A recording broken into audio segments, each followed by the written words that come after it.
তারা জোর জবরদস্তি করে আমাদের দোকান থেকে বাই করে দিয়ে তালা লাগাই দেবো এবং লাগাই দিয়ে আমাদের মারধর করছে, ক্যাশ এনে নিয়ে গেছে, আমার ছেলেরে মারধর করছে, বয় বেয়ারগো মারধর করছে।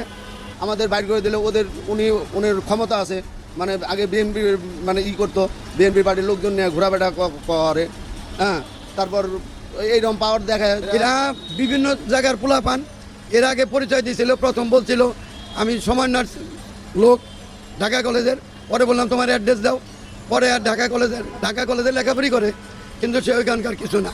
প্রথম বলছিল আমার ফুফাতো বোন হয়, পরে দেখা যায় ফুফাতো বোন না, ছেলের বাড়ি নেত্রকোনা। আমরা খোঁজ নিয়ে দেখছি ছেলের বাড়ি নেত্রকোনা, জায়গার মালিক 5 ভাই 2 বোন। মানে এক ভাই মারা গেছে, তার ওয়াই পাইছে, সব জায়গা দখল করতে চাইতেছে। চুক্তি যে নাকি মারা গেছে তার সাথেই চুক্তি ছিল। বাকি 4 ভাইয়ের সাথে কথা হয়েছে, ছোটো ভাইয়ের সাথে, সে দেখাশোনা বলছে যে এই ভাড়া আমরা আপনার ভাড়ার সাথে সমন্বয় করব। তো বললাম যে আপনার তো এরকম হয়েছে, যে ভাই মারা গেছে ওনার ওয়াইফ আমাদের সাথে আইসা বজকট করতেছে, সে বলে আপনারা থানায় এবং আর্মিকে জানাই দেন। সমন্বয় প্রথম বলছিল এই ছেলেটা এই ছেলেটা